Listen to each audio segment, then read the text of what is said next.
So today I'm going to be doing a Q&A. I'm going to be doing one tomorrow as well to answer all of your guys' questions from my vlog yesterday where I hit 10k subscribers. Thank you once again. I'm so happy still. I'm on a bit of a high. And yeah, let's get straight into the questions. Kathy H, congratulations. Always look forward to your videos. I'm a new subscriber as well as a new vegan. Yay! My question is, are your parents vegan? No, my parents are not vegan. I wish they were vegan. If you're watching this, mum and dad, please go vegan.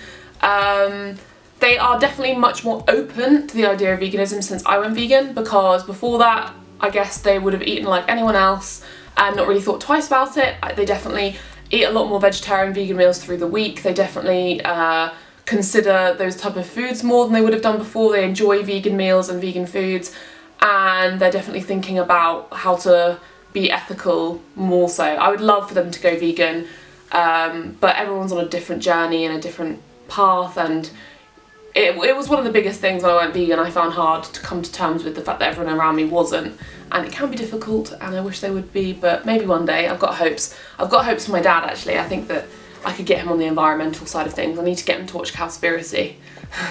The next question from Austin Fulton. What's your thoughts on zero waste? Thank you for being one of the best parts of my day. Oh, that's so sweet, thank you.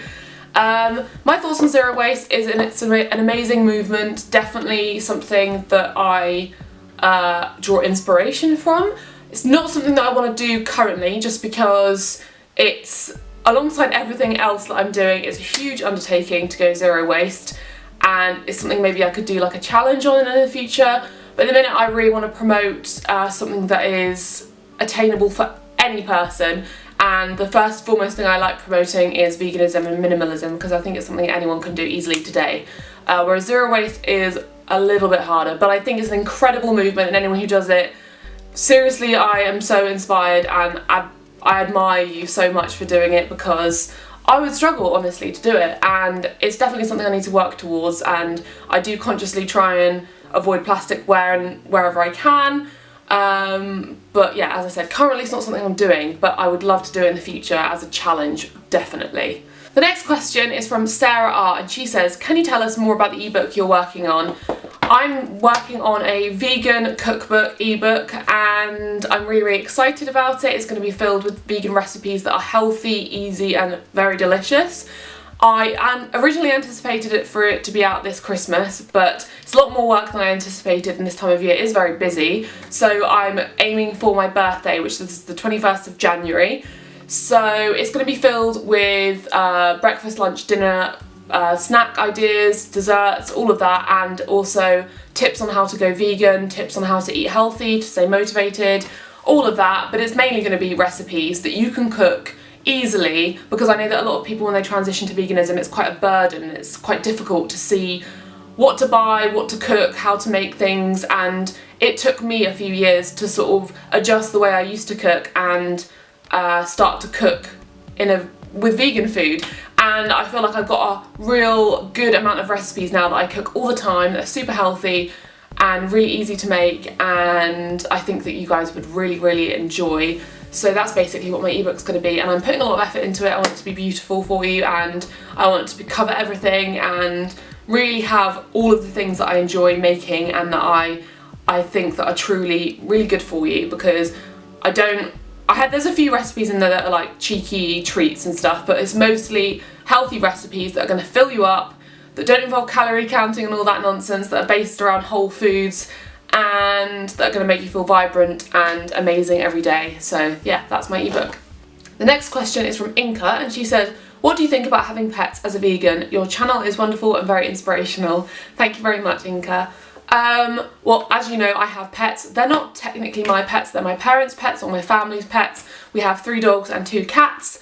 I think it's totally fine to have pets as a vegan. It's everyone's choice. The only thing I would say is adopt, don't shop, because there's a huge adoption problem. There's too many cats and dogs without homes, so definitely if you're going to be getting a new dog, adopt, don't shop. Don't get a newly bred dog. Definitely get one from a friend or someone who's not, 2 of our dogs recently we've got from friends and from people who have been giving them away or were going to give them to the pound, and we've taken them on and adopted them.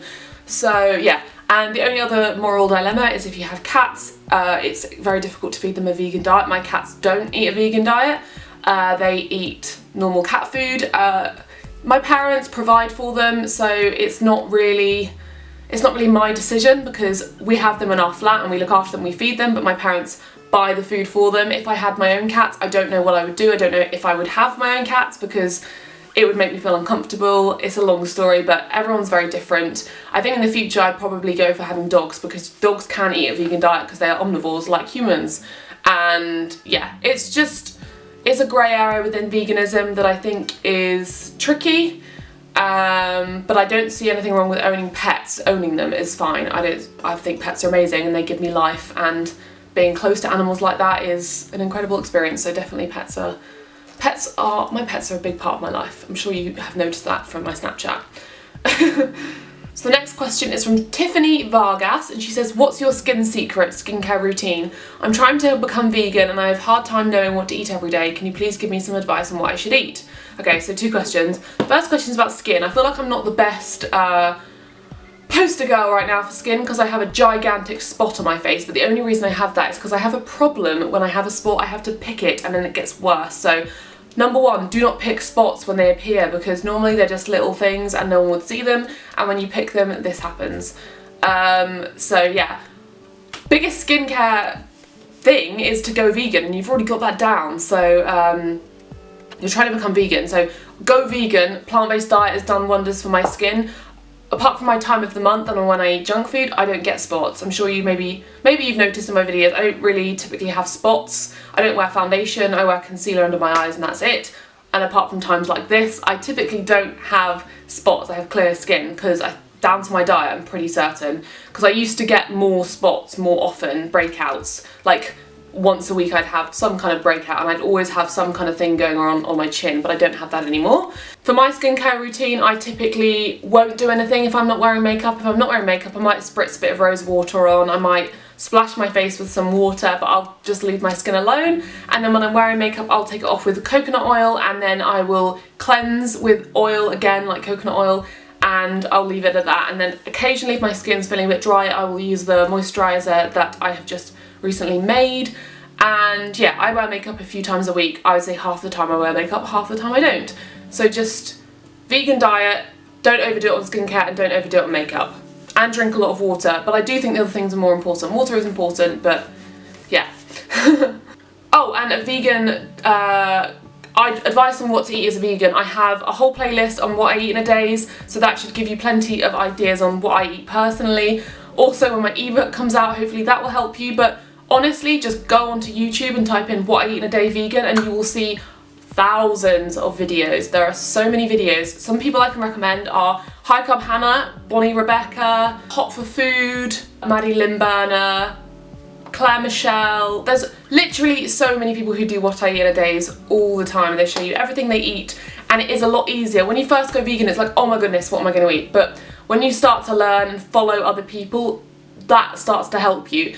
Watch other people what they eat, follow what they eat, kind of play around with it yourself, and then you'll find what you like personally. That's kind of how I did it. I sort of copied what other people were doing and then adjusted it to my personal foods that I enjoyed.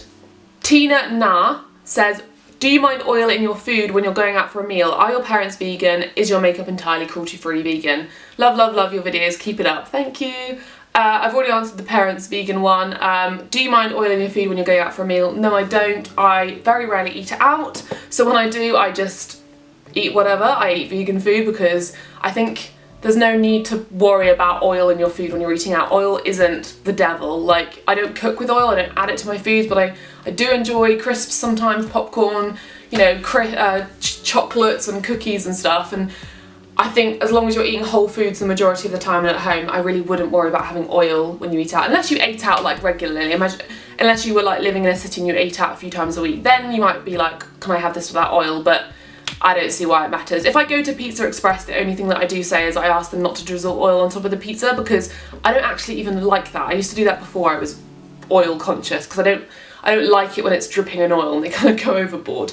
But don't stress about oil when you eat out as a treat, unless you have acne or some reason to avoid it. Sarah Watson, congrats on 10k subs. When I first found you, you only had around 1,700, but I do remember thinking, how does she only have this many subs? Aww.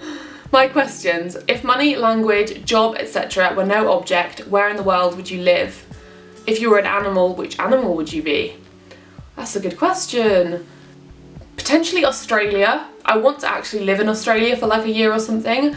I know that's something that a lot of English people do just because it's quite a similar culture, and yet you're in the tropical land that is Australia. So I think living in Australia would be amazing if I didn't have to worry about anything else, because the main reason that's difficult is because of family and friends here, but probably also London. I have always wanted to experience London. A lot of my friends live there, and it's very expensive, which is why I haven't ventured there yet, because I'm trying to save money.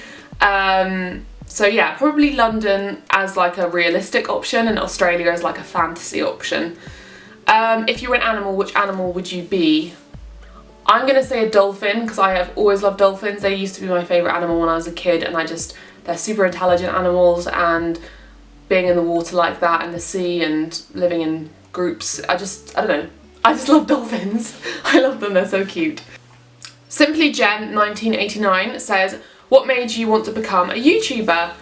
I've wanted to become a YouTuber for so many years. I have watched YouTube since I was about 14, 15ish, so around a decade, and I used to watch all the classic British YouTubers like Zoella and Alfie and Marcus Butler and Tanya Burr. I used to watch them back in their heyday when they first started making YouTube, and I used to love makeup gurus and fashion gurus like Clothes Encounters, and I was obsessed with all those makeup, beauty, fashion YouTube channels, and I always had this dream of being a YouTuber, but I never felt confident enough. I felt too insecure to put myself out there, even though at the time I loved fashion and makeup and stuff. And only when I went vegan and experienced an eating disorder did I feel like I had a reason to do it. And this year, after having two really shitty jobs, well, one really shitty job and one job which wasn't going to be long term, I thought, you know what, now or never, like I need to start doing something I actually want to do in life, and I need to start figuring it out now. So I've always wanted to do YouTube, and when you obsess over something in your head for a long time and it carries on for years and years and years, don't oppress that, embrace it, because I was always thinking about being a YouTuber and always was like, nah, I'll just do, maybe one day I might start, I started my Instagram casually and I never dedicated time to it, and then I was like, right, this year I'm going to change and I'm going to recover totally from my eating disorder and get fit and healthy. I'm going to start a YouTube channel, I'm going to help other people, and I'm going to do it. And I felt inspired and I felt like it was the right time, and I first and foremost just wanted to fulfill something that I'd always wanted to do, a dream of mine, and I wanted to just give people advice and help people who had gone through things that I'd gone through and spread veganism, because I think it's a really important thing in this day and age. So that's why I wanted to be a YouTuber. Morganic989 says, congrats on new 10k, I so look forward to your videos, thank you. My question, what did you study in university? I studied art history. Blue Jane has asked me quite a few questions, so I'm going to quick fire them and answer them for you. How do you keep up being healthy? I think because I understand that it's good for me and I actually enjoy healthy foods. I prefer eating healthy than I do eating junk. It's all about routine. Once you get into the routine of eating healthy, you crave it and you enjoy it, and it's nice. I don't wake up and crave junk food in the morning. I wake up and crave porridge or smoothie or something healthy and just have the occasional treat. And yeah, once you make it a routine and a habit, health isn't hard, it just makes sense. If you had a chance for a do-over in life, what would you do differently? I don't know, I don't believe in regrets or do-overs. I wouldn't do anything differently, because my whole life experience has brought me to today and made me who I am. And I'm proud of who I am, I'm happy with who I am, and I think that all the bad things that have gone on in my life have made me grow and change and become a more open-minded person all round, so I wouldn't do over anything differently. And if you had to teach someone one thing, what would you teach? I'd probably teach them about veganism. Not enough people know about it and are in the dark, and I would teach them that I'd teach them what I know from watching documentaries about veganism, about what's going on in the slaughterhouses, about how many animals are dying, about how unnecessary it is, about how amazing a vegan diet can be for your mental health, for your physical health, for the planet, everything. I would want to teach them how much abundance and how much just how much wonderful things veganism can do for your life, and how important it is in 2016 to be eating a vegan diet just because of the impact it's having on the planet, and because of how unnecessary it is to exploit animals in this way today, because we don't need to be. We can eat all the foods that you would be eating normally and make them vegan, and there's just no need for it, and that's what I would teach them. And yeah, that's what I hope to do on my YouTube channel. So hopefully some of you guys have been taught those things, and if you haven't and you don't know what I'm talking about and you're like, oh my god, veganism, what the hell, then check out the links I have in the description. They're in every single description box of my videos. They're all documentaries I've watched, or not all of them, but my favourite documentaries I've watched to do with veganism from a health perspective, an environmental perspective, animal cruelty perspective, and just why it's important. So if you're interested and you want to learn more about it and have an open mind, even if you're like totally anti-veganism and you're like, it's rubbish, then watch that and try and prove them wrong and see what you think. What do you feel most proud of? I'm definitely going to say my YouTube channel. I'm so proud of what I've created here. The community, helping people, spreading veganism, spreading minimalism, just I'm so proud of sticking at something and going for it, following my dream and helping people in the process. I couldn't be more proud of my YouTube channel. I'm just so happy that I did it, and it's changed my life, and hopefully it's changed some of your lives. A lot of you have said that you've gone vegan because of it and you've started to live more minimally, and I've helped people with an eating disorder, so I'm very proud of that, because that's kind of all I want to do in life, and that is success to me, is helping other people and inspiring other people. So yeah, definitely most proud of my YouTube channel, and I'm so happy to wake up every day and see the little community that comment on all my videos and all of you guys, and I recognise all your usernames and I feel like I know you, and you're all so nice to me and so kind and sweet, and yeah, I'm very happy about that. And let's do one last question, because why not? And it's from Maxine Syriac. I'm so sorry, I don't know how to pronounce your second name. Biggest insecurity. This is really difficult because I feel like my insecurities have gone away so much in the last year. I used to be the shyest person. I used to be completely crippled with insecurity about my body.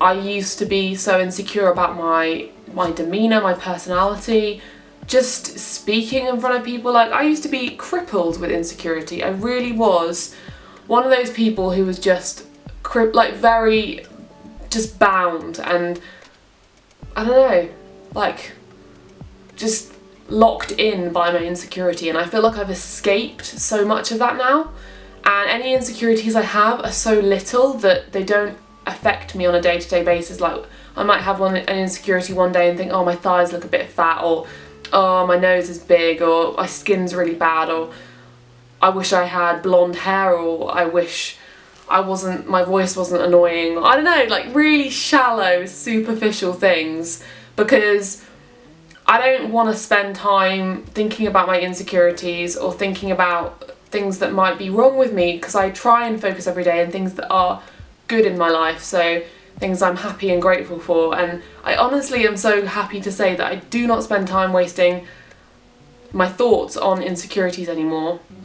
I think, I don't know, my biggest insecurity would probably be putting myself out there and nobody responding, but I feel like I've done that with YouTube and I've had the exact opposite experience, so that isn't an insecurity for me anymore. And I'm struggling to pinpoint my biggest insecurity right now, which makes me feel very happy and glad that I've found a confidence, and I can say that about myself, because me a year ago I could have sat there for about an hour listing off all of my insecurities. So I'm gonna be really positive and say that I don't have an insecurity, a biggest insecurity. I don't want to think about it. I want to think about the positives in my life. I want to be grateful for what I do have, because any shallow insecurity I have really means nothing in the grand scheme of things. I'm extremely privileged and extremely lucky, so I should just thank my lucky stars, and I shouldn't have any insecurities. I should be confident and proud and happy, and I don't want to focus on or sit here thinking about it, because not that I'm saying you're like,